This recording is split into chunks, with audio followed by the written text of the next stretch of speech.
kita panjatkan atas hadirat Allah yang Maha Esa, karena atas rahmat dan hidayah kita kumpul pada malam di Zoom meeting ini. Dalam rangka melakukan auto-suggestion, yaitu scholarship talk series episode 1 yang diselenggarakan oleh dari Indonesia Timur yang di sponsor ini. Sebelum kita acara ini, saya izin malam hari itu saya SPD, MPD, MA membaca untuk beberapa CV dari Kak Syarif Hidayat.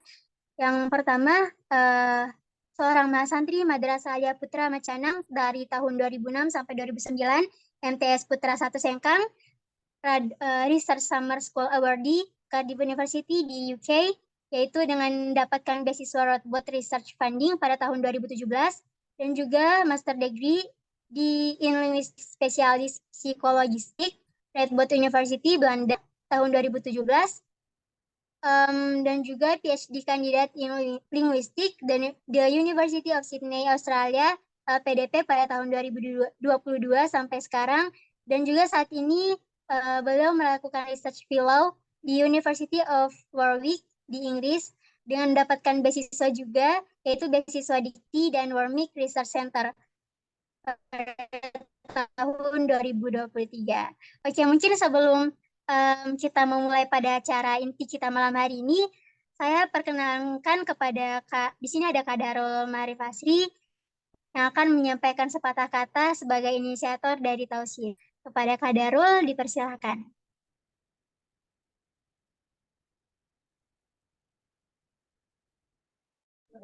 Halo, Assalamualaikum. Kak Kedengaran Darul, ya? apakah Halo, dengar, Kak, kedengaran nggak? suaranya? Dengaran. Oke, good. Baik, terima kasih moderator. Assalamualaikum warahmatullahi wabarakatuh. Alhamdulillahirrabbilalamin. Alhamdulillahilladzi ala bil qalam. Assalatu wassalamu ala rasulillah. Ma'abad. Yang pertama, saya ingin mengucapkan terima kasih kepada Kak Syarif Hidayat Nasir atas kesediaannya untuk menjadi narasumber kita.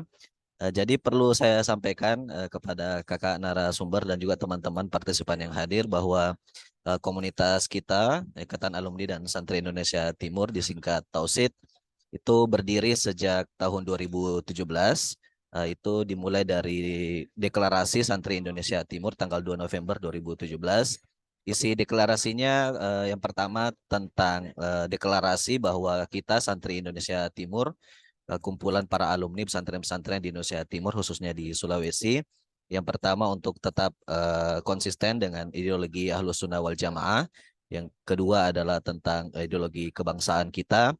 Dan yang ketiga bagaimana caranya supaya kita bisa berkontribusi aktif untuk agama dan negara.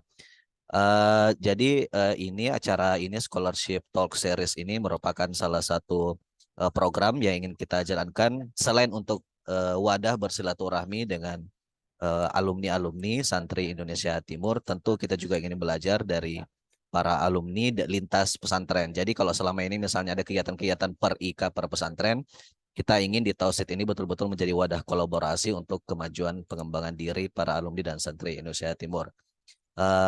Dan sekali lagi terima kasih untuk teman-teman yang sudah hadir di acara kita malam hari ini dan insya Allah akan ada episode-episode selanjutnya. Sekali lagi terima kasih kepada Kak Syarif yang sudah menyediakan waktunya dan mudah-mudahan tidak bosan Kak untuk selanjutnya mungkin di program-program lainnya dari Tausid untuk terus kami undang. Terima kasih untuk moderator dan panitia yang sudah menyelenggarakan acara ini. Saya serahkan ke moderator. Assalamualaikum warahmatullahi wabarakatuh.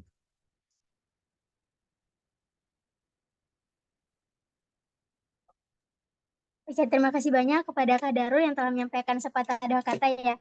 Gimana kita memberikan, mungkin tadi kita sempat dijelaskan mengenai apa sih Tausid itu. Ternyata Tausid itu merupakan salah satu perkumpulan ya ikatan alumni santri dari daerah Timur. Oke, terima kasih banyak Kak Darul untuk sepatah katanya. Dan teman-teman, kita sudah masuk pada acara inti kita pada malam hari ini yaitu Talk Series bersama Kak Syarif Hidayatullah. Oke, sebelumnya aku mau sapa dulu Kak Syarif. Halo Kak, Assalamualaikum. How are you today? Waalaikumsalam. I'm doing well. You? Good?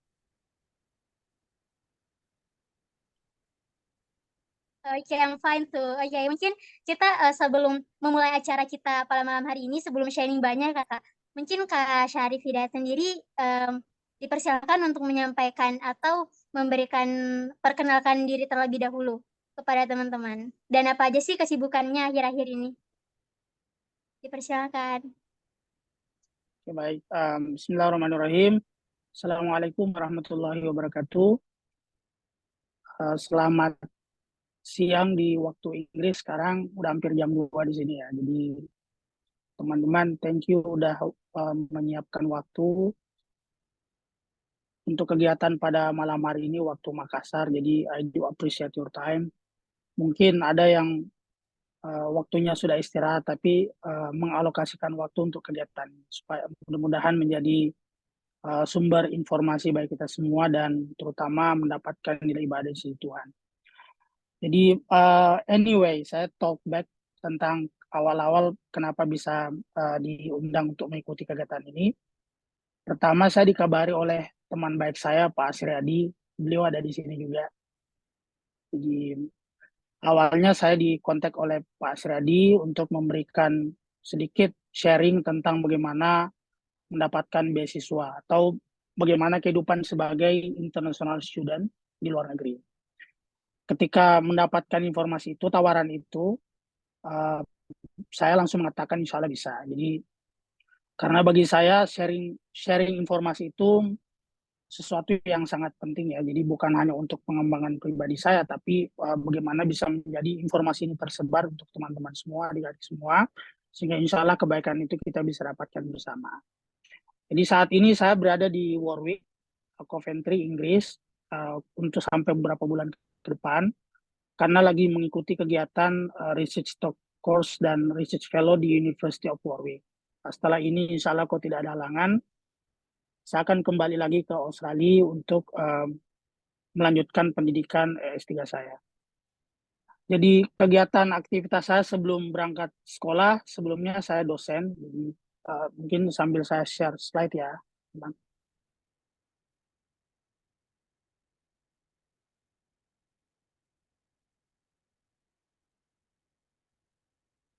Kelihatan ya? Kelihatan Kak. Oke, dan jadi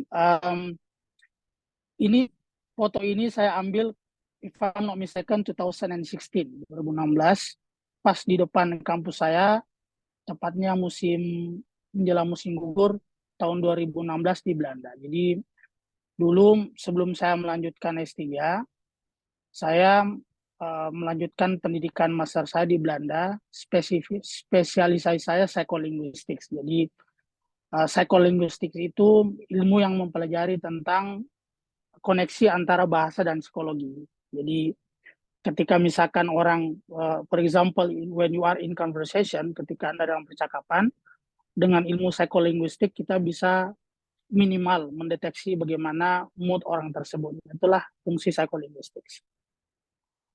Kemudian di biografi saya sudah sebutkan tadi, saya dosen di Patriarta di Makassar. Kemudian tahun 2022 saya dapat beasiswa untuk melanjutkan S3 di University of Sydney di Australia. Mudah-mudahan bisa selesai 4 tahun ke depan, jadi beasiswanya 4 tahun. Kalau tidak bisa menyelesaikan itu ya mudah-mudahan sampai tidak seperti itu ya. Kemudian baru-baru ini saya dapat beasiswa dari PDIKT untuk mengikuti kegiatan Research Fellow di University of Warwick. Kemudian sebelumnya saya sudah sampaikan saya di Belanda dan pernah juga ke Inggris tahun 2017 untuk mengikuti kegiatan Research Summer School di Cardiff, Wales. Jadi this is my second time being in the UK. Ini saya kedua kalinya ke Inggris. Baik, teman-teman, untuk topik pembicaraan kita pada kesempatan ini, saya ingin membagi ketiga hal. Pertama adalah personal experiences studying abroad. Jadi saya akan sedikit mungkin memberikan gambaran what I have been through during my study, apa yang saya pernah alami ketika studi di luar negeri sebagai mahasiswa internasional, khususnya di benua Eropa dan Australia. I could not give specific example outside this area. Saya tidak bisa memberikan gambaran di luar dari benua ini, misalkan di benua Amerika, karena saya belum pernah ke Amerika, jadi spesifik pengalaman yang saya pernah rasakan sebagai mahasiswa internasional di benua Eropa, tepatnya di Inggris dan Belanda, dan terakhir di Australia.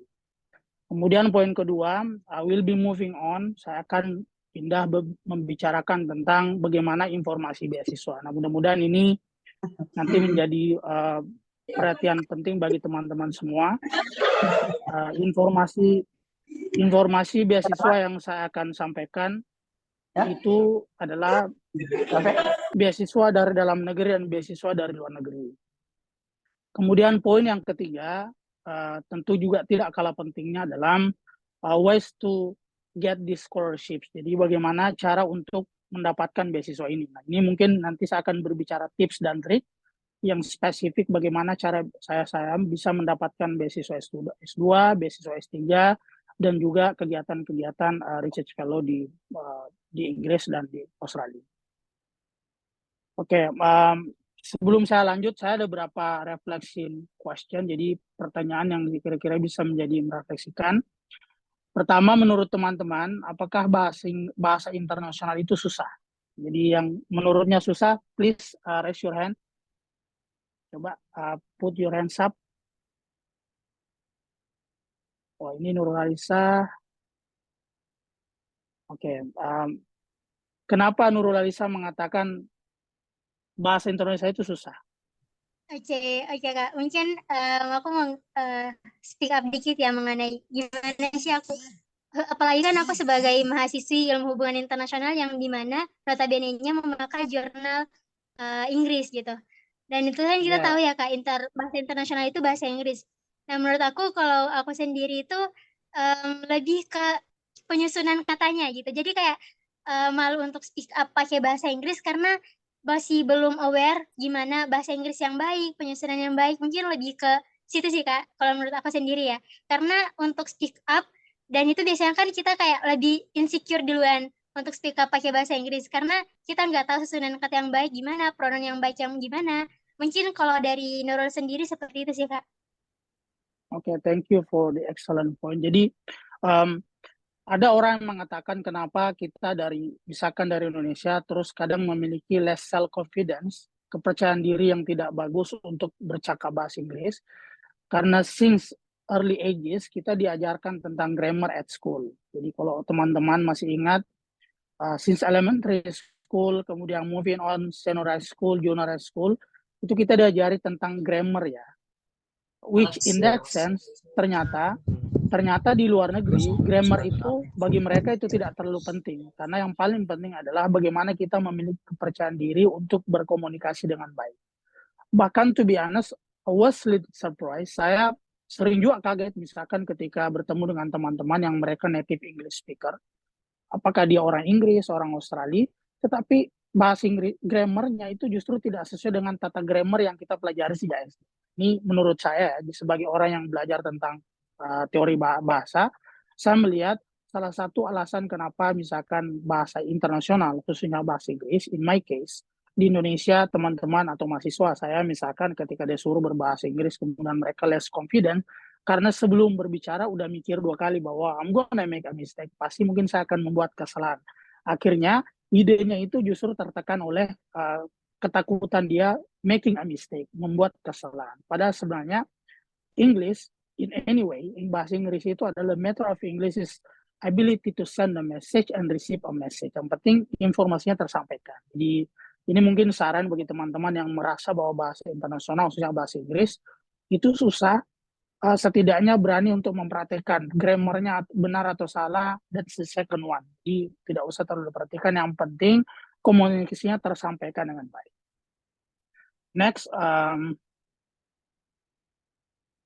Oke, jadi ini mungkin saya yakin teman-teman di sini pasti punya impian untuk studi ke luar negeri ya. Jadi apalagi kalau dapat beasiswa, to be honest kita mendapatkan privilege bukan hanya misalkan berteman dengan orang, tapi Anda bisa ke luar negeri itu tanpa menghabiskan uang pribadi teman-teman karena kita didanai oleh pemerintah atau sponsor kita. Ini juga penting, apakah Anda ingin travel experiencing such amazing diversity? Jadi apakah teman-teman ingin merasakan bagaimana perbedaan itu? Di to be honest, awal-awal saya keluar negeri, I was surprised. I was surprised, I was shocked. Saya juga shock juga dengan perbedaan kultur, makan, ya, di makan, budaya, dan banyak hal yang sama sekali saya tidak pernah temukan. Apalagi misalkan saya dari pesantren, pesantren tradisional, kita tidak berbaur dengan hal-hal yang sifatnya misalkan liberal atau semacam. Tapi ketika keluar negeri, kita menemukan semua hal yang sorry to say kita tidak pernah dapatkan. For example, contohnya di pesantren saya ingat ajaran-ajaran bagaimana menjaga aurat. Ternyata ketika tiba di luar negeri, semuanya justru bertolak belakang dengan ajaran beraurat itu. Ya, apalagi kalau musim panas dan semacamnya. Jadi banyaklah hal-hal yang awalnya kita shock, tapi kemudian along the way dalam itu kemudian justru kita become someone much more open minded. Jadi kita justru semakin open minded dengan hal-hal yang seperti itu. Ini kaitannya tadi. Kemudian yang saya sampaikan tadi, apakah kita ingin keluar negeri for mostly free, gratis, dibiayai oleh sponsor kita? Saya yakin teman-teman semuanya mau. Ya, kuncinya adalah with scholarship. Jadi salah satu cara untuk menikmati poin-poin yang saya sampaikan tadi di reflection ini adalah you go abroad by using scholarship. Jadi dengan mendapatkan beasiswa, teman-teman bisa memperoleh poin-poin tersebut. Mudah-mudahan bisa, ini saya putar video dulu ya, mudah-mudahan bisa terdengar baik. Nanti Nurul disampaikan ya kalau ini. Ya Kak, baik-baik. Nanti disampaikan.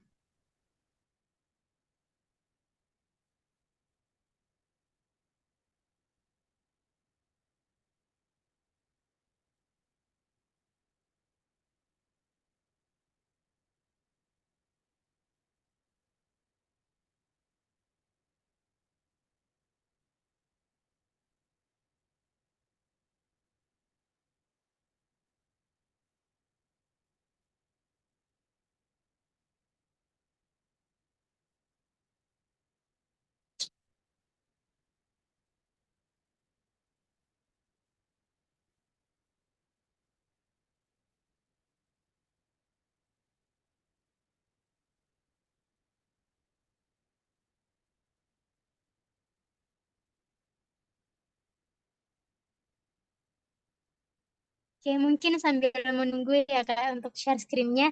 Buat teman-teman, tadi kan udah disampaikan ya beberapa materi. Nah, teman-teman yang mau ngajuin pertanyaan, boleh ya nanti bakalan dibacain di sesi akhir sesi dari Tol Series kita malam hari ini. Oke, sambil menunggu ya.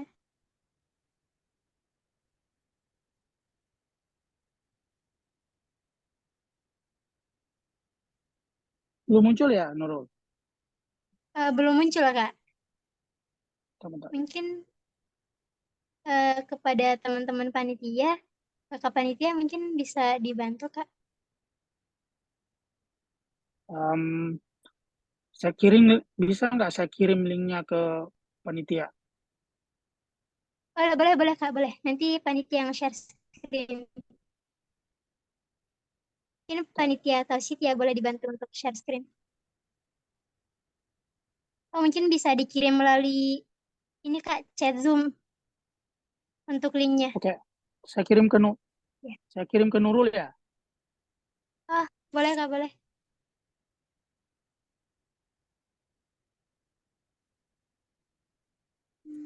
Oke, send. Oke. Did you get it?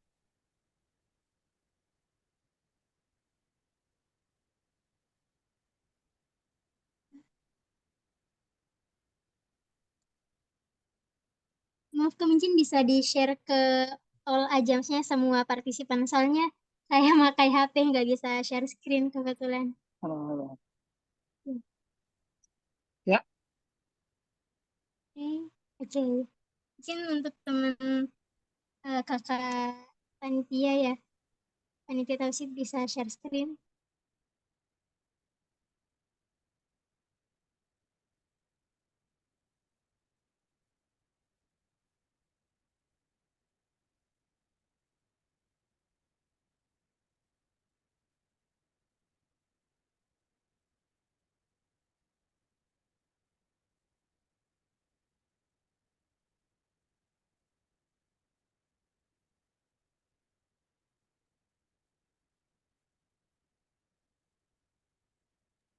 Oke, udah Ya, ada. good.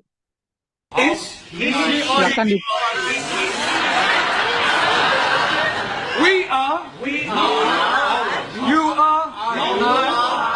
They are. I shall now go round the class and ask you each to give me a sentence using the verb to be. Taro, I am. So.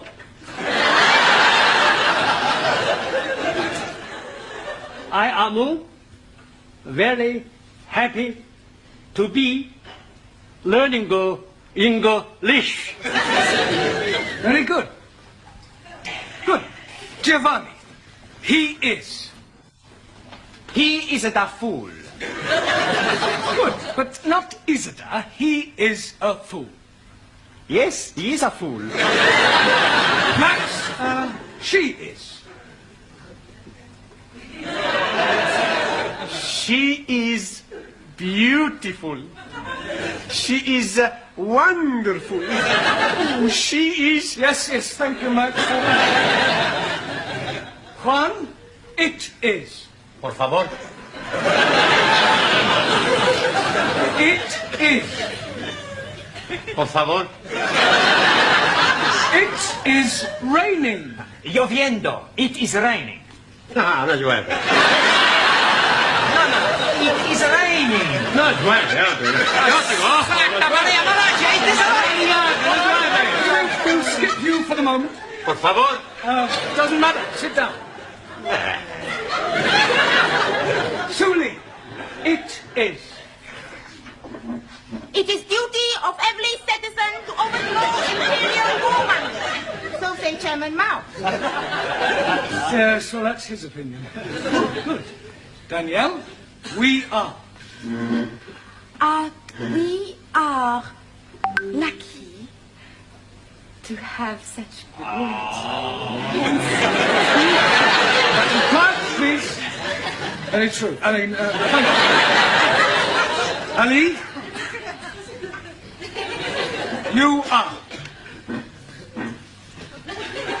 You are. You are waiting for me to speak an answer.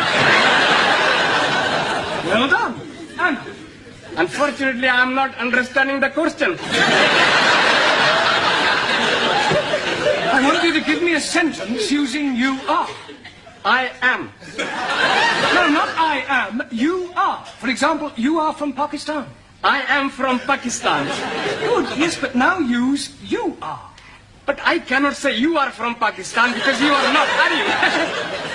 Repeat after me. You are English. No, I am from Pakistan.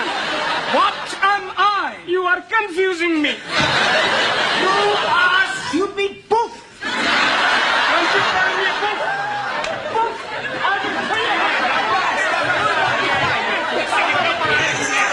Sit down. Sit down, please. Right. And there's really not much more we can do until you all get the textbooks I was telling you about. What I would like you to do is some homework, all right? I want you to write me an essay. A short story about your life here in England. Things you do.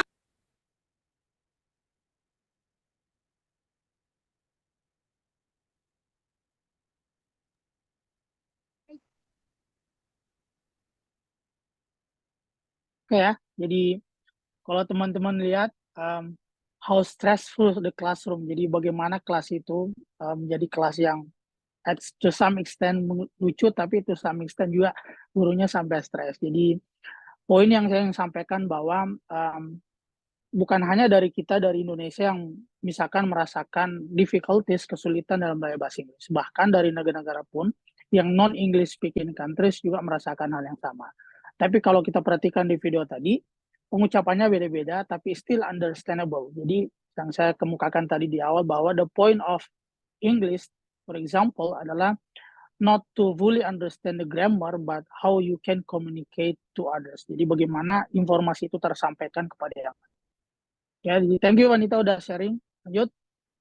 Nah ini saya sambil menceritakan pengalaman, poin yang pertama tadi, saya akan bercerita pengalaman apa yang saya rasakan ketika keluar di luar negeri untuk sekolah, kemudian apa-apa yang menurut saya menantang, yang saya mungkin tidak dapatkan ketika waktu sekolah S1 dulu di Indonesia. Pertama adalah you will have academic challenges. Jadi teman-teman yang lain dan saya yang mendapatkan kesempatan studi di luar negeri, itu kita punya pengalaman tentang academic challenges, tantangan akademik. Misalkan kita aktif mengikuti kegiatan presentasi di kelas, dan itu dihadiri oleh teman-teman kita dan menggunakan bahasa Inggris atau bahasa tempat studi kita. Kemudian yang paling penting adalah kita punya public speaking skill, kemudian self-confidence. Jadi those all things are very important. Hal-hal ini sangat penting, bukan hanya untuk membuild skill kita, tetapi untuk kepentingan misalkan bagaimana menyampaikan informasi, mendiseminasikan informasi kepada orang lain. Kemudian yang kedua, yang saya mungkin rasakan dari pengalaman kuliah di luar negeri adalah ketika Anda mendapatkan fasilitas yang berhubungan dengan riset teman-teman. Jadi in my case, misalkan when I did my MA, ketika saya dulu S2, kebetulan riset saya berhubungan dengan bahasa dan otak, saya mendapatkan fasilitas tentang mesin RMI, kemudian mendeteksi pergerakan penggunaan bahasa di otak kiri dan otak kanan kita.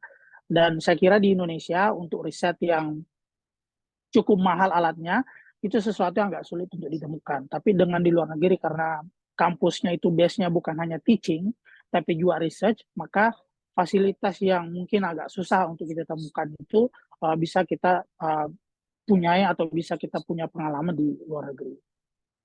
Kemudian, another thing, ketika berkesempatan studi di luar negeri, yang menurut saya yang paling penting juga adalah you got a chance to establish your international environment. Jadi teman-teman punya kesempatan untuk membangun network internasionalnya, dan itu penting bukan hanya ketika Anda studi, misalkan ketika Anda kerja kelompok atau apa, tapi juga your career post your study, karir Anda teman-teman setelah studi.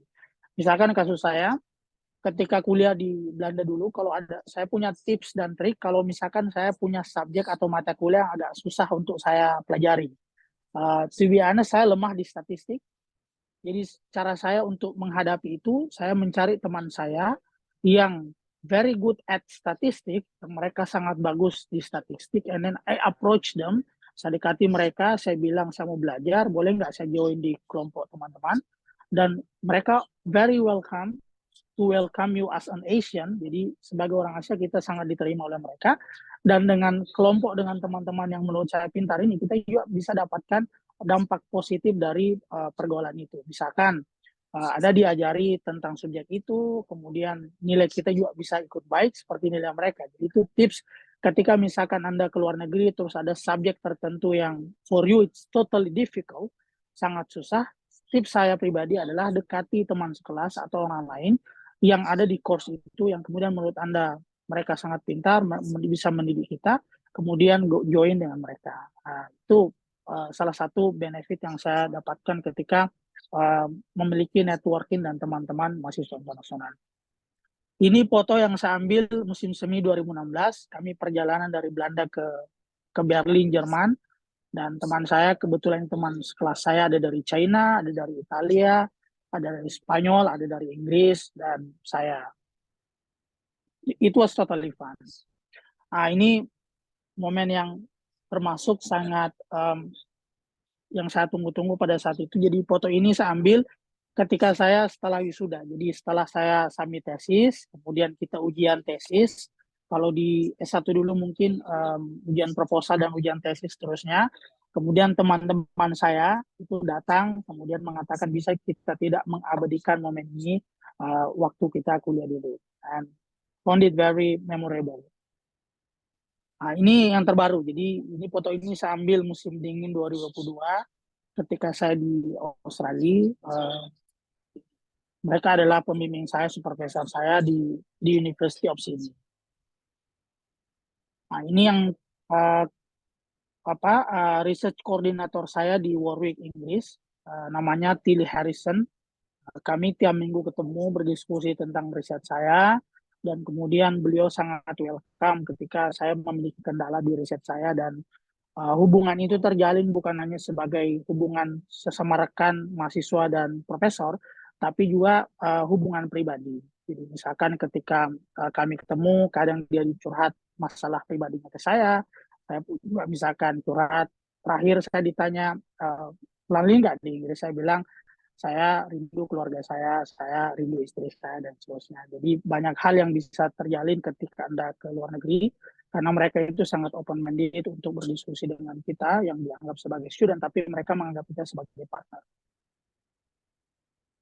Oke, hal yang menurut saya juga yang sangat penting ketika kita mendapatkan kesempatan kuliah di luar negeri adalah kita punya kesempatan untuk merasakan 4 seasons in a year. Jadi pergantian 4 musim dalam setahun. Kalau di Indonesia, sebagaimana yang kita rasakan sendiri, kita tidak pernah merasakan musim salju, musim winter, musim dingin ya, musim gugur. Tapi di luar negeri kita bisa merasakan itu, dan teman-teman tidak mau melewatkannya tanpa mengambil foto. Jadi ini foto yang saya ambil musim semi 2016. Kemudian ini musim dingin, jadi musim dingin sampai saya pernah rasakan sampai minus 30 derajat. Kemudian ini musim semi, jadi ini sungai yang membeku ya. Jadi kalau musim dingin itu totally frozen, dan sometimes very fun. Ini musim semi di Belanda, salah satu ikonik fotoable. Jadi ini Instagramable, jadi sangat Instagram. I don't know how to say it. Kemudian ini waktu saya di Inggris 2017, berapa tahun yang lalu. Kemudian ini di London. Di London ini pertama kali saya ke London, dan yang kedua kalinya seminggu yang lalu. Kemudian ini saya waktu di Paris. Jadi ketika ada summer break atau Easter break, kadang kita punya libur seminggu, 2 minggu, sempatlah traveling untuk menikmati budaya yang lain. Ini Easter Carnival, musim panas. Kemudian King's Day, hari memperingati kelahiran Raja. Ini di Belanda, ini yang satu di Jerman. Ini di Berlin, musim dingin ya, 2017. Ini di Polandia, Poznan, musim dingin. Di Italia, teman-teman yang suka bola, Juventus. Saya sempat ke Inter Milan juga. Ini Juventus. Kemudian ini di Istanbul, Turki. Saya punya pengalaman yang saya tidak bisa lupakan di Turki, di Hagia Sophia, tepat musim Ramadan di 2016. Saya berangkatnya dari Belanda yang kita susah sekali untuk merasakan kehidupan keberagaman yang Islamis. Kemudian di minggu pertama Ramadan saya sempat ke Turki, kebetulan ada kegiatan konferensi, dan bisa merasakan bagaimana mix culture antara budaya Islam dan budaya Barat, dan itu sangat menyenangkan. Dan kemudian ini di Swiss 2016, di Bulgaria musim panas, musim dingin 2017. Ini di Belgia. Terakhir ini dengan 2 supervisor saya ketika saya diberikan sertifikat EMA. Jadi ketika saya diberikan ijazah, dan alhamdulillah didampingi 2 supervisor. Oke, jadi poin pertama selesai. Nah, sekarang kita pindah ke poin kedua, jenis-jenis beasiswa. Banyak beasiswa yang tersedia, jadi saya lampirkan linknya. Kemudian apa yang saya sampaikan di sini adalah jenis beasiswa yang menurut saya paling recommended. Recommended dalam artian bukan berarti beasiswa yang lain tidak bagus, tapi menurut saya secara funding, secara fasilitas, beasiswa ini yang paling terbaik. Ya, jadi nanti teman-teman bisa cari informasi lebih lanjut dengan mengklik link tersebut. Kalau beasiswa pemerintah dari Indonesia, pemerintah kita, menurut saya yang paling terbaik pertama LPDP. Jadi LPDP itu bukan hanya saya pribadi, menurut hampir semua teman-teman yang pernah ke luar negeri, beasiswa inilah yang paling komplit dan paling memanjakan kita. Memanjakan dalam artian secara funding, Anda diberikan fasilitas buku, kemudian fasilitas bulanan, tunjangan keluarga, dan lain-lain, riset, dan seterusnya. Kemudian beasiswa Indonesia Bangkit. Nah, ini apalagi kemungkinan besar banyak dari alumni pesantren. Menurut saya celah teman-teman yang alumni pesantren itu bisa memanfaatkan beasiswa Indonesia Bangkit yang dikelola oleh Kementerian Agama dan LPDP. Kenapa beasiswa ini khusus untuk diberikan? Salah satunya adalah mereka yang alumni dari Kementerian Agama, apakah itu dari pondok pesantren, kemudian dari UIN atau STAIN dan sejenisnya, itu punya kesempatan untuk kemudian berkompetisi melalui skema beasiswa Indonesia Bangkit. Saya ada beberapa teman yang lulus tahun lalu beasiswa ini, mereka mendapatkan fasilitas yang cukup bagus yang sama dengan LPDP, karena Kemenak sekarang, seingat saya, peraturannya, skemanya itu di samping dia di bawah Kementerian Agama, dia kolaboratif dengan LPDP. Dan LPDP itu sudah well established secara pandangan. Jadi mudah-mudahan teman-teman yang alumni pesantren bisa memanfaatkan beasiswa tersebut. Kemudian yang ketiga, beasiswa BPI. Ini untuk Kemendikbud, jadi dosen-dosen atau yang punya karir di bawah Kementerian Pendidikan dan Kebudayaan, termasuk juga alumni dari Kementerian Pendidikan dan Kebudayaan, itu bisa memanfaatkan beasiswa ini untuk menjadi beasiswa. Nah, kemudian non-pemerintah Indonesia. Jadi funding yang memberikan pendanaan kepada mahasiswa orang Indonesia yang ingin ke luar negeri, tapi pendanaannya dari luar, yang menurut saya terbaik 4 ini. Pertama adalah beasiswa Australian Award Scholarship. Jadi kalau Anda pernah dengar Australian Award Scholarship, itu beasiswa dibuka setahun sekali. Dan durasinya kalau saya ingat saya itu April sampai Mei. Kemudian beasiswa Chevening, ini khusus untuk ke Inggris, S2 dan S3. Kemudian yang ketiga Fulbright Aminef, ini khusus untuk ke Amerika, dan S2, S3, dan termasuk pertukaran pelajar. Nanti silakan diakses sendiri websitenya, semua available, Anda bisa baca informasinya lengkap. Kemudian yang terakhir itu Orange Tulip Scholarship, itu khusus untuk dari pemerintah Belanda dan sekolahnya di Belanda. Jadi khusus yang non pemerintah ini, misalkan dari Australia, Anda kalau dapat beasiswa itu, Anda hanya punya kesempatan sekolah di Australia. Anda tidak boleh mendapatkan, misalkan dapat beasiswa itu, kemudian mau kuliah di New Zealand, tidak. Tapi khusus untuk Australia. Termasuk juga Chevening, Fulbright, dan Orange Tulip. Nah, bedanya dengan pemerintah Indonesia yang tadi, yang 3 di atas itu Anda lulus, Anda bisa milih semua kampus apapun, di negara manapun, selama masuk dalam list dari pemerintah skema beasiswa itu. Dan list-list kampus yang mereka siapkan adalah kampus yang reputable, yang memiliki reputasi bagus. Next point, bagaimana mendaftar beasiswa? Ini teknis ya. Jadi tadi sudah saya sampaikan informasi apa yang available, beasiswa apa yang available yang Anda bisa akses, cari informasinya. Sekarang let's move on, bagaimana mendapatkan beasiswa. Pertama, ini yang paling challenging dari semua persyaratan adalah meningkatkan kemampuan bahasa Inggris atau bahasa Arab. Rata-rata ini pengalaman saya pribadi ya. Jadi beasiswa untuk dalam negeri itu minimal TOEFL-nya 500. Ya, TOEFL-nya 500, untuk ke luar negeri 550.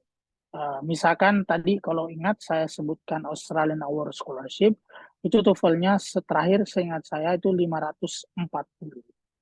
Tapi untuk LPDP, sayangnya LPDP untuk luar negeri mereka tidak menerima TOEFL lagi. Jadi Anda memang harus belajar IELTS. Dan IELTS itu pengalaman saya, di samping Anda belajar teori, memang harus you have to keep practicing all the time. Jadi memang harus praktek secara rutin minimal 2 atau 3 bulan supaya mendapatkan skor minimal 6,5 supaya bisa mendaftar LPDP. Itu kalau S2. Kalau S3 lebih tinggi lagi IELTS-nya. Jadi IELTS-nya LPDP terakhir setahu saya 7,0, untuk S2 6,5. Tetapi, nah ini terus to be honest, ini banyak tantangan. Jadi banyak teman-teman yang secara potensial sebenarnya bisa dapat beasiswa, secara critical thinking, pengalaman, kemudian CV, tetapi terkendala di bahasa Inggris, khususnya IELTS yang mau keluar negeri. Nah, bagaimana saran saya? Saran saya, Anda bisa misalkan mengunjungi ke Kediri, tapi of course it cost money. Itu pasti butuh tabungan dan seterusnya. Nah, kalau misalkan ternyata tabungan tidak cukup, saran saya adalah Anda bisa belajar online, banyak source-source online yang mempelajari tentang IELTS dan TOEFL, dan itu Anda bisa dapatkan secara gratis. Kalaupun nanti teman-teman ada yang butuh dokumen-dokumen IELTS, saya bisa kirimkan melalui email. Nanti silakan dihubungi panitia supaya saya bisa diseminasi informasinya. Kemudian yang paling penting juga LO unconditional. Jadi banyak beasiswa yang meskipun mereka mengatakan untuk mendaftar beasiswa itu tidak perlu LO unconditional. Jadi sekedar informasi, LO unconditional itu adalah surat resmi dari kampus yang menyatakan bahwa Anda diterima di kampus itu tanpa ada syarat apapun. Dalam artian misalkan tidak ada dokumen yang harus dilengkapi lagi. Sebaliknya LO conditional berarti Anda diterima tapi bersyarat, misalkan kurang terjemahan ijazah yang kurang, atau misalkan bukti surat referensi dari supervisor sebelumnya yang kurang. Itu modelnya conditional. Tapi kalau unconditional, you are totally accepted into that university. Jadi Anda bebas masuk ke universitas itu, sudah diterima tanpa ada lagi yang Anda harus lengkapi, tanpa syarat ya. Biasanya teman-teman yang daftar beasiswa menggunakan LO unconditional itu, tanda kutip, tidak semua kasusnya sama, itu justru mendapatkan prioritas untuk lulus dibanding yang belum dapat conditional. Saya pernah ketemu reviewer, saya cerita kenapa saya melihat teman-teman saya yang dapat LO unconditional justru diberikan kesempatan dan punya kesempatan lebih luas untuk lulus dibanding yang kondisional. Kata reviewer itu karena bagi peserta atau pelamar beasiswa yang sudah mendapatkan LO unconditional itu secara tidak langsung itu mengatakan bahwa mereka sudah siap untuk lanjut, sudah matang persiapannya, sudah ada kampus yang menerima, tinggal cari sponsor, dan setelah dapat sponsor tinggal langsung melanjutkan kuliah. Sementara yang unconditional belum ada kepastian. Jadi belum ada kepastian apakah nanti dia bisa setelah dapat sponsor langsung lanjut kuliah atau tidak. Bahkan ada beberapa teman saya yang sudah dapat beasiswa tapi belum dapat LO unconditional selama setahun. Sementara banyak sponsor yang hanya memberikan kesempatan once you got the scholarship, ketika Anda sudah dapat beasiswanya, you only have like 1 year to seek for LO admission. Jadi kita punya waktu kurang lebih setahun untuk mendapat LOA. Kalau tidak dapat, beasiswanya hangus. Nah, mudah-mudahan ini tidak terjadi. Maka saran saya, sebaiknya kalau bisa, kalau memungkinkan, cari LOA unconditional, terus daftar beasiswa. Dengan hal tersebut, teman-teman punya kesempatan lebih luas untuk diterima di beasiswa yang kalian daftar.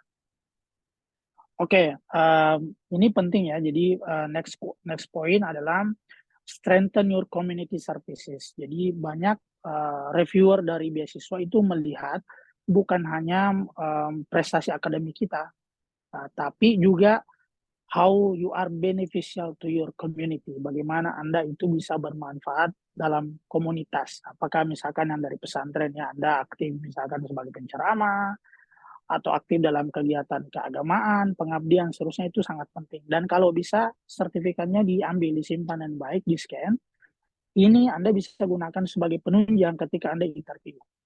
Saya ingat terakhir ketika interview beasiswa S3, saya ditanya pengabdian apa yang saudara pernah lakukan. Saya sampaikanlah berapa pengabdian yang saya sebutkan. Kebetulan saya juga di samping kegiatan pengabdian di kampus sebagai dosen, saya juga aktif di sosial sebagai penceramah, kegiatan-kegiatan lainnya, dan itu saya lampirkan. Dan itu ternyata sangat mendukung untuk mensupport profil kita sebagai not only you as an academician, but also as social service. Bagaimana Anda bukan hanya sebagai akademisi, tapi di sisi lain juga bermanfaat bagi lingkungan. Kemudian saya sampaikan tadi, sertifikatnya, prestasi-prestasinya di list dengan baik, kemudian dirapikan, nanti digunakan pada saat mendaftar. Kemudian latihan. Jadi banyak teman-teman yang saya pernah ketemu berbincang setelah mereka lulus sekali, give up, menyerah. Jadi saya ada teman itu lulus beasiswa S2 setelah 6 kali gagal. So imagine how persistent, bagaimana dia memiliki persistensi, kemudian hardworking. Setelah 6 kali lulus, pendaftaran ke-7 baru mendapatkan beasiswa. Jadi kalau misalkan dia tidak persisten, bisa jadi 2 kali, 3 kali sudah give up dan seterusnya, tidak reapply lagi. Jadi kadang beasiswa itu kita misalkan ketika Anda fail pertama, coba diskusi dengan yang lain, teman-teman yang lain, atau siapa yang Anda tahu pernah dapat beasiswa tersebut, coba diskusikan apa yang kurang dari aplikasi Anda, dari misalkan wawancara Anda, kemudian pelajari untuk apply di beasiswa berikut. Nah, ini penting ya, jadi be confident but not over show up or arrogant. Jadi sangat penting ketika Anda lolos untuk tahap interview beasiswa, Anda confident bahwa this is me, this is who I am, but remember, tapi ingat, do not over show up. Do not over show up itu Anda jangan arogan ketika beasiswa ditanya, kenapa misalkan mau ke luar negeri, terus Anda mengatakan, saya mau ke luar negeri karena menurut saya pendidikan di Indonesia tidak sebaik luar negeri, itu jangan. Ya, jadi itu Anda namanya arogan. Jadi Anda gunakan kalimat yang sopan ke pewawancara tanpa menjatuhkan siapapun ya. Jadi arogan. Itu poin yang sangat penting. Kemudian next, once fail keep on trying. Jadi ketika Anda gagal keep on trying, coba lagi. Salah nanti suatu saat akan datang. Tapi dengan mempelajari apa yang kurang dari sebelumnya. Ini untuk penerimaan di kampus. Jadi apa-apa yang Anda harus persiapkan, saran saya, pertama misalkan ketika Anda sudah target, saya mau anggaplah misalkan dalam negeri UGM atau UI atau kampus lain atau di luar negeri, diperhatikan dengan baik kapan waktu pendaftaran di kampus tersebut, persyaratannya apa, apakah dia butuh misalkan selain bahasa Inggris butuh sertifikat dan lain sebagainya. Jadi itu dipelajari dengan baik. Kemudian identify your interest dan strength before picking up your program. Ini penting ya, jadi identifikasi apa kelemahan dan kelebihan Anda sebelum memilih program itu. Jadi jangan sampai misalkan Anda, you have no idea at all, Anda tidak punya bayangan sama sekali, and then you apply for that program. Once you get in, ketika Anda di dalam, you have nothing to do. Jadi Anda justru kebingungan di dalam. Jadi saran saya, pahami, oh program ini misalkan tentang ini, saya interestnya ke situ. Saya mau meningkatkan skill saya di sini. Apakah itu relevan dengan program yang Anda akan kuliahkan atau tidak ya? Kemudian not university ranking but ranking by program. Ini subjektif opini saya pribadi. Sangat penting ketika memilih jurusan bukan dari nama kampus. Misalkan Anda dalam negeri pilih UGM, karena UGM sangat terkenal, atau UI atau kampus yang lain. Tapi ternyata jurusannya itu justru tidak bagus. Jadi saran saya, cari kampus yang justru jurusannya itulah yang mendapatkan ranking terbaik, bukan karena nama kampus yang besar atau apa. Ini sangat penting karena Anda kalau kuliah itu bukan dari kampus itu secara umum, tapi bagaimana mendapatkan fasilitas dari departemen. Nah, ranking jurusan yang bagus itu memiliki departemen yang lengkap, jadi fasilitasnya dan semuanya itu tersupport dengan baik untuk menunjang aktivitas mahasiswa. Kemudian write an insurance letter of motivation, ini penting juga ya, bagaimana Anda meyakinkan reviewer bahwa Anda memiliki surat motivasi untuk kuliah di sini, kemudian kenapa daftar beasiswa itu dan sebagainya. Jadi itu cukup, thanks dari saya. Mudah-mudahan nanti kalau ada feedback, komentar, silahkan. Oke, terima kasih banyak, Kak. Ini Kakak dipanggilnya baiknya apa ya, Kak? Tadi belum sempat. Pak Syarif, Kak Hidayat, Kak Syarif, atau... Kak Syarif. Oke, Boleh Kak Syarif, boleh Oke. Kak Nasir. Oke. Ya, thank you so much Kak Syarif untuk penyampaian materinya. Kayaknya ini terbilang kayak udah puas banget ya, tapi kembali lagi kita sebagai penuntut ilmu tidak ada yang namanya puas terhadap ilmu. Jadi kayak apapun yang disampaikan kepada kita sebagai penuntut ilmu ya, semoga bisa diterima dengan baik ya teman-teman. Dan terima kasih banyak Kak untuk penyampaian materinya, sangat complicated banget, komplit banget. Dan untuk teman-teman yang ingin mau bertanya bisa langsung raise hand ataupun mengajukan pertanyaan ke question box ya yang tersedia. Oke. Apakah ada yang mau bertanya teman-teman untuk partisipan yang ada dalam Zoom. Mungkin untuk sambil menunggu ya Kak, aku mau ngajuin beberapa pertanyaan sih sebenarnya, tapi kalau memungkinkan ya. Jadi tadi aku interest banget soal speaking, maksudnya gimana kita bisa, itu kan kalau misalkan kita mau nge-apply beasiswa ke luar negeri, otomatis yang dibutuhkan sekali itu TOEFL ya Kak, dalam segi TOEFL. Nah kalau dari Kakak sendiri, ada nggak sih kayak saran, mungkin kita kan di sini sebagai mahasiswa yang notabene-nya mungkin ada sebagian mahasiswa yang tidak terlalu gimana sama bahasa. Nah menurut Kakak sendiri, apakah kita mulai dari sekarang kursus atau mungkin bisa otodidak? Nah, kalau dari Kak Syarif sendiri kemarin sempat kursus nggak sih atau emang sudah tertarik sama bahasa sejak masuk di pondok atau gimana Kak? Mungkin lebih ke situ sih pertanyaan aku. Thank you Nurul, that was a very good question. Jadi to be honest, saya awalnya itu nggak tertarik bahasa Inggris sama sekali. I used to learn and speak Arabic dulu di pesantren. Sejak Sanawiyah kita terbiasa belajar bahasa Arab, nahwu shorab, fikih dan seterusnya, kawaid. Tapi kemudian ketertarikan belajar bahasa Inggris itu muncul ketika saya kelas 2 aliyah. Kelas 2 aliyah saya tertarik belajar bahasa Inggris. Yang saya lakukan adalah saya mengikuti kegiatan perkampungan bahasa Inggris. Kalau mungkin kita lebih mengenai English Camp. Jadi saya aktif mengikuti kegiatan English Camp sebagai peserta, baik itu di tingkat sekolah, di tingkat kabupaten, kemudian pernah juga di tingkat provinsi. Sampai kebiasaan itu terbawa hingga saya kuliah S1. Jadi di S1 pun saya juga aktif dengan berbagai komunitas-komunitas bahasa Inggris yang ada di kampus dan di luar kampus saya kuliah. Jadi dulu kebetulan saya di UIN banyak komunitas teman-teman belajar bahasa Inggris, saya aktif di situ. Kemudian di Benteng Rotterdam, dulu kok seingat saya namanya BPSC, Benteng Panua English Community. I have no idea apakah sekarang masih ada atau tidak. Dulu itu every Sunday, setiap minggu itu pasti ada kegiatannya. Kemudian saya juga terbiasa nonton YouTube yang berbahasa Inggris. Kadang kalau misalkan lagi cari hiburan dan seterusnya, ada beberapa teman yang juga belajar bahasa Inggris, misalkan dari musik, jadi mendengar musik, mereka bahasa Inggris, atau nonton movie, film, tidak menggunakan bahasa Indonesia, tapi menggunakan yang bahasa Inggris atau subtitle bahasa Inggris.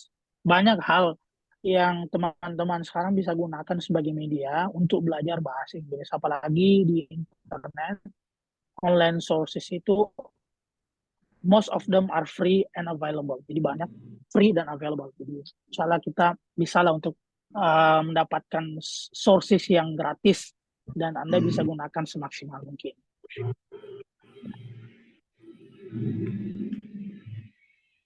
Oke, Kak Syarif, thank you so much untuk for the answer ya. Mungkin aku sebagai mahasiswi semester 4 yang ngerasa kayak nge-stuck gitu aja loh Kak, karena kayak sebenarnya aku mau ngikutin international conference gitu, cuman karena nge-stucknya di bahasa, jadi kayak ya udah deh kayak jadi terberhenti semua karena di bahasa itu. Jadi tapi tadi aku udah dapat masukan, mungkin lebih ke aktif ke kegiatan kampus gitu ya Kak, aktif ke komunitas bahasa lebih tepatnya. Oke.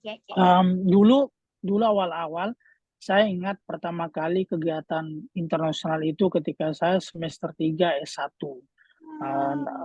I forget that event.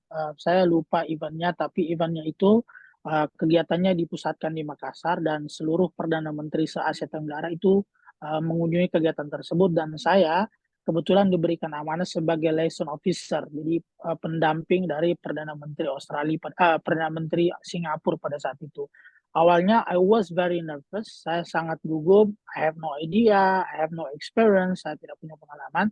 Tapi kemudian saya memberanikan diri, mempraktekkan diri, dan akhirnya sekarang punya confidence yang cukup untuk bertemu dengan orang yang berbahasa. So it takes time of course, itu butuh waktu. But then you will never know until you try. Anda tidak akan tahu sebelum Anda mencoba. And once you keep trying, you're gonna make it. Jadi kalau Anda udah terbiasa, trust me, you're gonna make it. Ya benar banget sih. Intinya nyoba aja ya Kak. Karena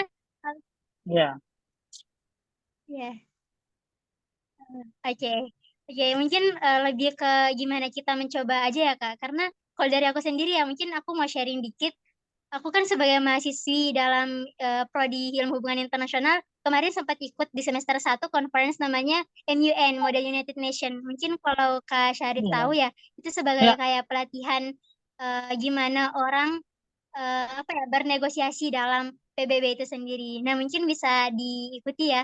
Mungkin kayak saran aja sih buat teman-teman sebagai salah satu sarana untuk meningkatkan skill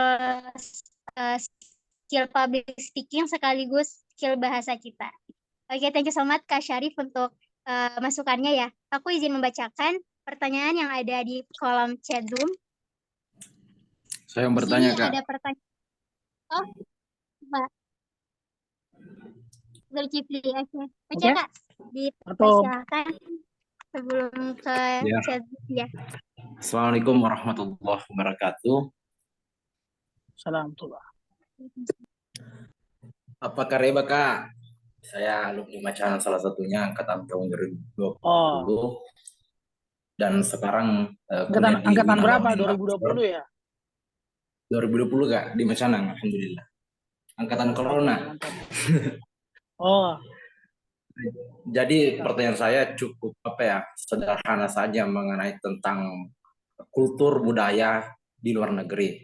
Tentunya kita harus beradaptasi dan tentunya saya juga mempertanyakan masalah tentang sistem akademisi dari segi kampus, misalkan kualitas para tenaga pengajarnya, dosen, apa sih menjadi perbedaan dari negara kita, kualitas dosen dari luar negeri dan di negara kita itu sendiri, dan pergaulan di luar negeri sana. Apakah para mahasiswa Indonesia apakah orang di luar negeri sana atau orang lokal di sana terbuka dengan para mahasiswa yang datang dari luar negeri? Begitu saja, Kak. Moderator saya langsung jawab ya atau gimana?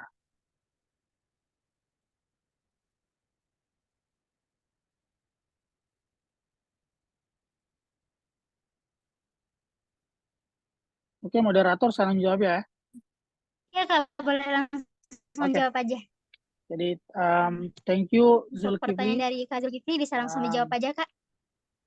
Ya, nah, makasih. Jadi Zulkifli, poin yang Ya, saya Kak, boleh tangkap langsung dari jawab. pertanyaan Anda, bagaimana kehidupan akademik di luar negeri, kemudian yang kedua adalah bagaimana pergaulan sebagai mahasiswa internasional di luar negeri, dan juga bagaimana mahasiswa lokal menerima kita sebagai international students.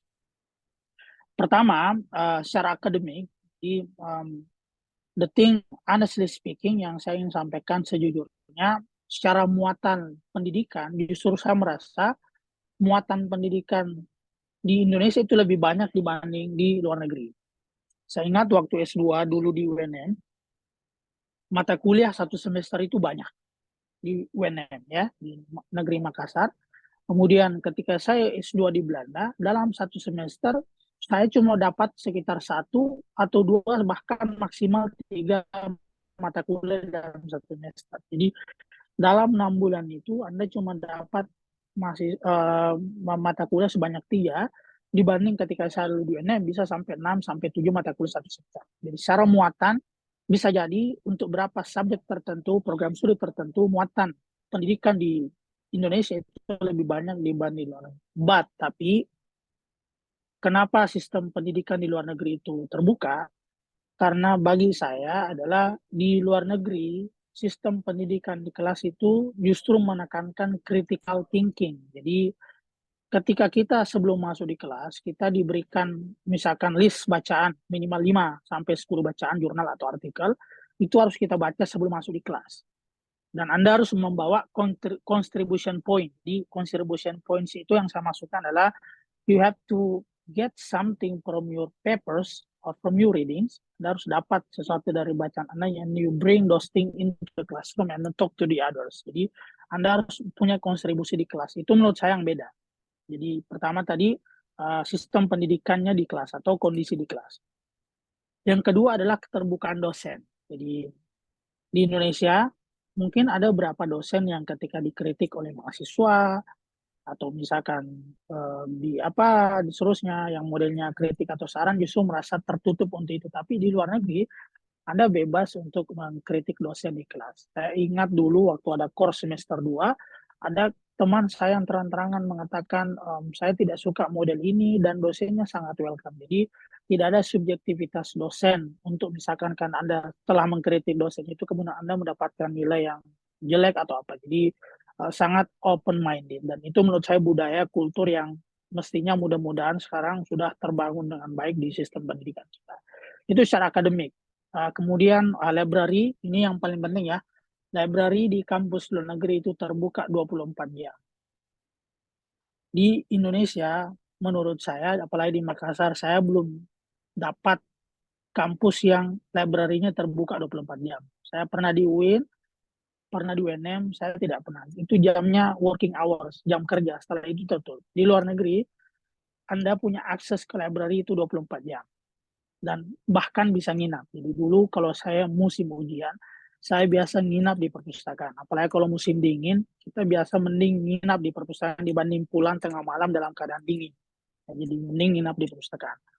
Ada beberapa teman saya juga yang bawa alat mandi, Papsoden, sikat gigi, kemudian pagi sikat gigi di library terus lari masuk di kelas. Dibanding kita pulang ke dormitori asrama, balik lagi, dan seterusnya. Termasuk di Inggris. Di Inggris, di perpustakaan ini 24 jam. Hampir semua kampus lain 24 jam. Kemudian secara pergaulan. Ini poin yang sangat penting juga, sangat menarik untuk kita bahas. Jadi,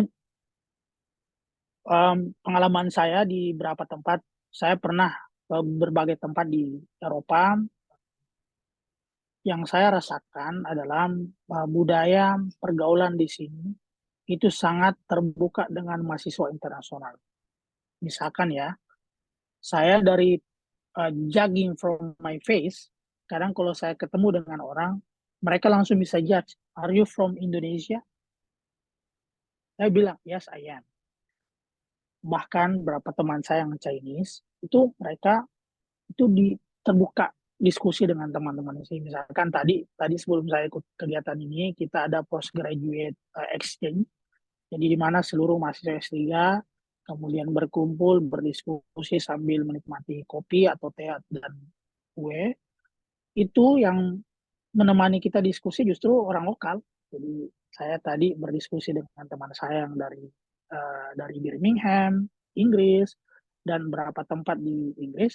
Dan kita bukan dianggap sebagai kompetitor, tapi justru dianggap sebagai teman. Mereka sangat happy if you need help from them. Jadi kalau Anda butuh bantuan, jangan sungkan untuk minta tolong sama mereka karena so far based on my experience, sejauh ini berdasarkan pengalaman saya, they are very happy to help you at some point. Jadi mereka sangat terbuka, sangat senang untuk membantu Anda secara pergaulan. Cuma ingat ya, jadi ini mungkin saran, kalau Anda insya Allah ke depan punya kesempatan ke luar negeri beradaptasi dengan baik, tetapi nilai-nilai kultur, budaya yang tidak sesuai apalagi berkaitan keyakinan, please adjust yourself. Anda harus sesuaikan sendiri. Di sini saya tinggal dengan host fam saya, jadi kebetulan saya tinggal dengan orang bule, namanya John dan Lynn. Mereka punya anjing, to be honest. Jadi mereka punya anjing yang menurut kita kan najis ya, najis dan seterusnya. Anda sebagai pendatang tidak mungkin mengatakan selama saya tinggal di rumah Anda, saya tidak mau anjing itu ada. Itu tidak mungkin. Sebagai pendatang, Anda tidak boleh mengatakan. Tapi what I'm doing, apa yang saya lakukan adalah I adjust everything. Saya mengatur diri saya. Misalkan ketika dining room atau diskusi atau setelah makan kita cerita anjingnya datang, ketika mengendus-endus kita menghindari jilatannya, untuk sholat dan seterusnya, pakaian yang saya pakai itu saya ganti total. Jadi itu Anda harus pahami sendiri. Kemudian makanan untuknya di UK penjual halal itu banyak. Jadi di UK karena komunitas Muslim UK lebih besar di Belanda dulu, di sini untuk makanan halal gampang. Tapi waktu saya di Belanda, itu yang saya lakukan adalah ketika saya ragu dengan makanan itu apakah halal atau tidak, maka yang saya lakukan adalah saya menghindari dan saya lebih memilih menjadi vegetarian. Atau Anda juga bisa mengambil opsi yang lain yang kira-kira tidak mendatangkan mudarat bagi Anda. Jadi jangan takut keluar negeri karena misalkan saya banyak keterbatasan agama seterusnya. Poinnya adalah di sini orang sangat terbuka, dan kalau Anda punya keperluan tertentu, just tell them, just let them know, sampaikan bahwa saya butuh makanan halal. Mereka pasti akan mengatakan bahwa oke, tapi kalau mereka tidak bisa dapatkan, mereka pasti menginformasikan bahwa kita punya catering, makanannya ini misalkan ada porknya dan seterusnya. So far, you will be fine. Ya. Oke, thank you so much Kak untuk jawabannya. Gimana Kak Zulkifli, apa sudah menjawab ya Kak? Luar biasa Kak, makasih banyak atas ilmu barunya. Oke, thank Oke. you so much. Sama Mungkin aku izin membacakan satu pertanyaan lagi ya Kak dari kolom chat Zoom. Untuk pertanyaannya, tadi dari Kak, tadi soalnya ini habis Nur keluar ya teman-teman. Amalia. Ya, Kak dari Kak ini Nur Jadi Amalia. Mungkin ya, perbedaan jadi saya TOEFL baca ya, atau saya bantu ya. IELTS ya Kak? Oke ya betul. Jadi ID bertanya apa perbedaan TOEFL dan IELTS, dan apakah IELTS juga banyak latihannya seperti TOEFL. Terima kasih. Jadi ini masih di sini ya? Kan masih di sini Wan. Iya Kak, masih. Oke, thank you. Jadi thank you for your very excellent question.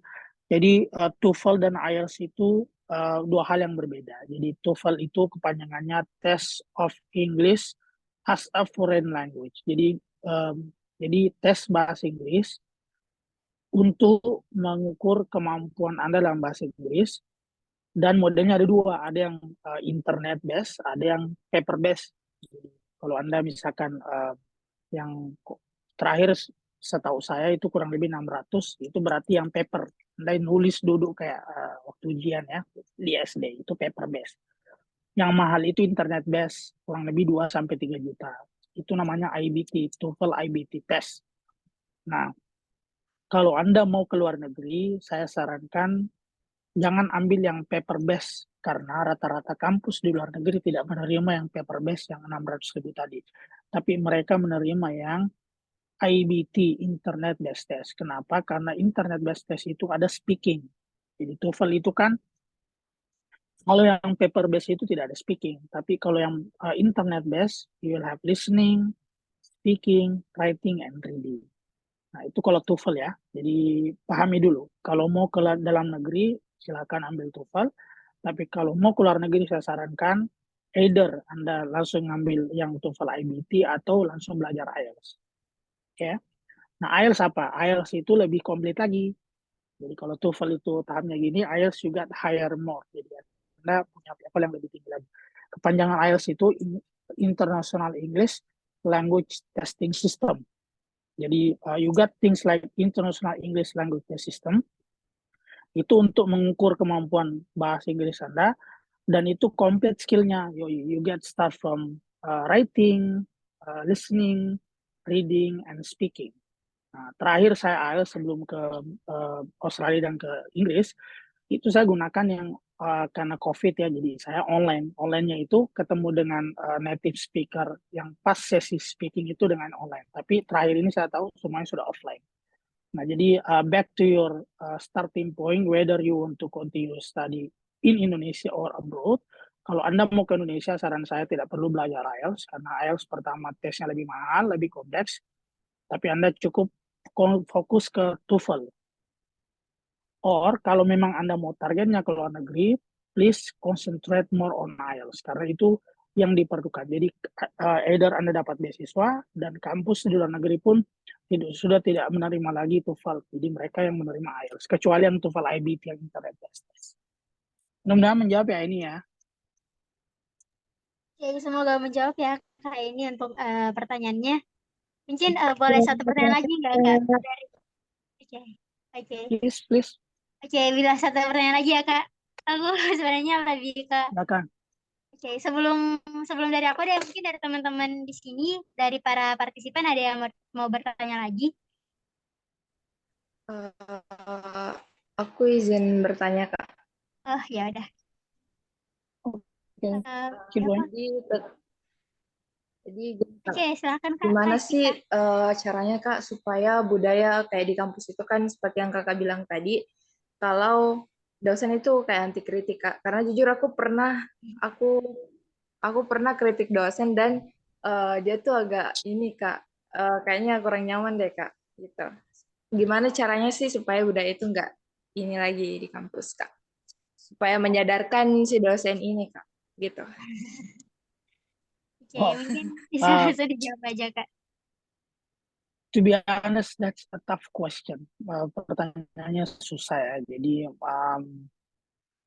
tapi persepsi saya, jadi budaya kan kita beda-beda. Jadi ada berapa orang yang open minded, ada yang close minded. Menurut saya, tidak semua dosen begitu. Yang saya alami justru banyak dari dosen yang sudah open minded. Open minded itu ketika dikritik, terbuka dengan kritikan, apalagi dosen-dosen muda ataupun yang middle age itu mereka sangat terbuka. Mungkin ada beberapa case tertentu yang masih old fashion. Old fashion itu ketika dikritik justru subjektif. Jadi kadang mahasiswa punya kritikan justru dipendam karena kenapa, takut nanti sasarannya ke nilai. Menurut saya sejauh ini ya, jadi budaya itu sudah bergeser. Dan lagi-lagi terkait masalah budaya, kebiasaan kita, bagaimana kita terbiasa untuk open minded dengan orang dan seterusnya. Dan faktanya memang tidak semua orang terbuka untuk dikritik. Tapi menurut saya, pengalaman saya pribadi dan pengamatan saya, banyak teman-teman dosen-dosen itu sudah terbuka dengan kritikan mahasiswa, dan sebaiknya memang begitu. Jadi dosen itu mereka tidak boleh menentukan nilai ke mahasiswa karena pernah dikritik atau subjektif. Inilah beda yang mungkin berapa dari di luar negeri. Iya Kak, kebetulan memang dosenku itu memang dosen muda Kak. Oh, Ya Kak, terima gitu ya. kasih. Ya, jadi kalau bagaimana mengubah, saya tidak punya exact solution, tapi menurut saya itu kembali ke budaya pribadi masing-masing, karena tidak semua dosen begitu. Jadi, tapi meskipun yang saya tahu ya, teman-teman saya yang dosen itu mereka sangat terbuka dengan kritikan. Dan itulah idealnya begitu. Idealnya begitu. Jadi dosen itu harus menerima kritikan, saran dari mahasiswa sebagai improvement. Yang salah adalah kalau misalkan cara Anda mengkritik menjatuhkan. Nah, kalau kondisinya seperti itu, bisa jadi dosennya tidak bisa menerima karena Anda bukan menyerang idenya dia, tapi menjatuhkan pribadi dia sebagai seorang dosen. Jadi konteksnya menyesuaikan ya. Iya Kak, baik Kak. Terima kasih Kak. Oke, thank you so much Kak Sama-sama. untuk pertanyaannya. Mungkin kalau pertanyaan ini agak challenging juga ya Kak untuk memberikan Ya, tips and trick, itu kayaknya enggak. ya. Oke, thank you so much untuk teman-teman partisipan lainnya yang ada di Zoom. Apa ada pertanyaan lagi untuk Kak Syarif? Oke, kalau nggak ada mungkin aku terakhir ya Kak. Mungkin lebih ke gimana preparation. Aku sendiri kan sempat pernah daftar beasiswa satu ke luar negeri. Cuman kalau dilihat dari dilihat dari persiapan aku itu, kalau menurut aku ya udah matang sih Kak. Cuman mungkin di sisi lain ada nggak sih kayak saran dari Kak Syarif sendiri apa yang harus dilakuin sebelum apply, dan emang persiapan Kak Syarif sendiri emang lama atau gimana gitu? Thank you. Jadi Mungkin bisa untuk dijawab Kak. S2 saya, as long as I can remember, it took me 6 months. Jadi kurang lebih 6 bulan saya persiapkan untuk S2. Jadi kebetulan dulu kami dan beberapa teman yang seangkatan saya dan lulus bersama di tahun yang sama, di angkatan yang sama, kita punya study group. Jadi kita punya grup tertentu khusus untuk belajar itu, dan itu 3 kali seminggu. Jadi either kita belajar IELTS, either kita belajar interview, kita mocking interview, praktek satu sama lain, menulis essay dengan baik, dan essay-nya itu diberikan ke teman kita untuk di proofread. Nah, ini penting ya. Jadi kadang dari sisi kita sebagai penulis, kadang di sisi kita sebagai penulis, kadang misalkan ketika kita sudah menulis essay, kita merasa bahwa this is the best version of mine, ini versi terbaik. Tapi sebenarnya ketika kita berikan ke orang lain untuk di proofread, dibaca, direview, justru masih ada kelemahan atau kekurangan dari itu. Jadi saran saya, ketika Anda misalkan sudah menulis essay-nya, untuk aplikasi beasiswa itu sebelum Anda submit, bagusnya diberikan kepada orang untuk direview, dibaca, dan diberikan komentar. Jadi Anda bisa mendapatkan nilai poin dari itu yang menurut saya penting. Terus jangan lupa latihan. Jadi latihan itu sangat membantu ya. Jadi ketika Anda sudah lulus administrasi, jangan kemudian percaya diri tidak mau latihan lagi untuk interview. Jadi sangat penting bagaimana Anda time management, kemudian precise answer, jawaban yang precise, tepat, kemudian tepat sasaran, sistematis itu sangat penting. Dan one of the very successful alternative you can do is keep practicing. Jadi praktek. Sangat membantu. Oke, oke. Terima kasih banyak untuk tips and triknya ya, bisa dibilang gimana kalau untuk preparation dalam nge-apply beasiswa. Oke, thank you so much Kak Syarif untuk penyampaian materi dan telah menjawab beberapa pertanyaan keren dari teman-teman partisipan malam hari ini. Mungkin bisa kasih closing statement nggak Kak? Kayak kata-kata semangat mungkin atau pesan dan pesan ya kepada Anyway, ini teman-teman. masih ada pertanyaan. Oh, masih ada ya Kak? Ini ada bukan pertanyaan sih, izin info postdoc. Ini siapa ya? Ini Asriadi ya, saya nggak tahu. Jadi postdoc itu mungkin postdoktoral. Jadi postdoktoral itu infonya beragam. Jadi kemarin kebetulan saya dapat karena di kampus ini ada kegiatan postdoc yang berhubungan dengan riset saya, kemudian fundingnya ada dari BIPI, saya apply program itu, saya ikut interview, kemudian saya ikut presentasi riset proposal, kemudian seterusnya. Jadi nanti informasinya insya Allah saya akan share ke pribadi yang bersangkutan, mohon nanti di email atau di hubung saya, informasi postdoc khususnya di Warwick tempat saya sekarang dan di Sydney, Australia, nanti saya bisa forwardkan karena tidak semua studi atau disiplin keilmuan itu postdocnya terbuka. Jadi untuk studi-studi tertentu ya, jadi sifatnya masih unpredictable.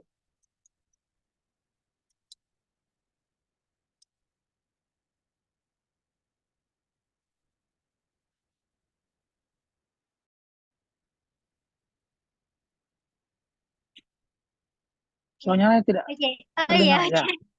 Oke. Mungkin tadi udah untuk pertanyaannya udah terjawab ya dari chat Zoom.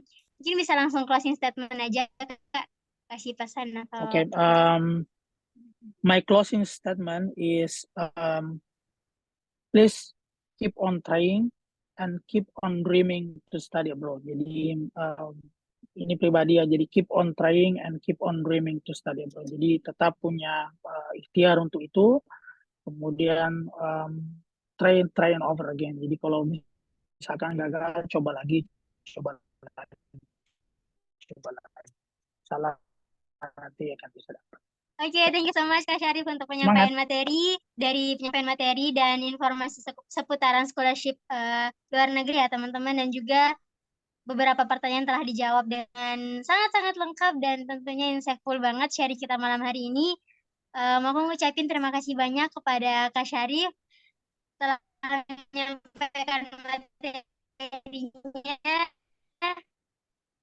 And thank you so much. Oke, sebelum meninggalkan Zoom, kita bisa foto bareng dulu ya Kak untuk dokumentasinya. Please. Kepada seluruh partisipan boleh on cam ya. Kita tunggu.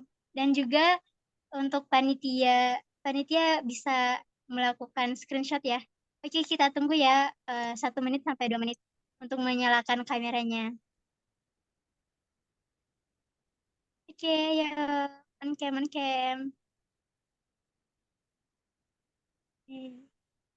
Oke, sambil menunggu mungkin Kak Syarif hari ini udah nggak ada kelas ya Kak di kampus atau lagi penelitian gitu ya? Sudah tidak ada. Jadi saya stay ini free, mungkin saya stay di library baca-baca habis itu pulang. Soalnya dinner di sini jam 7, meskipun maghrib itu jam 10. Jadi dengan host fam saya, kebetulan saya tinggal dengan riset koordinator saya, mereka bule asli orang sini, itu dinner kita tepat waktu jam 7. Family dinner itu tiap hari. Family dinner. Oh, jadi ada family dinnernya juga ya Kak? Family dinner, dan itu formal, jadi mengikuti budaya mereka. Ya. Maghrib jam 10, jadi masih stay sampai. Oke. Oke, Kenapa? Kenapa? Tetes ya nih Kak. Sekarang 2.56, jam 2.56, menjelang jam 3. Oke, udah on cam ya teman-teman. Yang belum bisa menyusul kepada panitia tausid bisa langsung di screenshot aja ya. Halo, panitia tausid. Langsung saja yang on cam. Kelihatan gitu. Ya. Oke, dihitung ya. 1, 2, 3. Oke, satu kali lagi. 1, 2, 3. Oke, thank you so much untuk semua partisipan dan juga Kak Syarif yang telah meluangkan waktunya malam hari ini. And see you, Kak. Good night and Thank you. Ya. have a Thank nice you. day all. Assalamualaikum. Thank you. Assalamualaikum warahmatullahi Waalaikumsalam wabarakatuh. warahmatullahi Assalamualaikum wabarakatuh. warahmatullahi wabarakatuh. Thank you, Kak. Ya, ya, sama-sama. Next again, Kak. Ya, thank you. Oke ya. Ya. Ya. Assalamualaikum. Ya, Kak.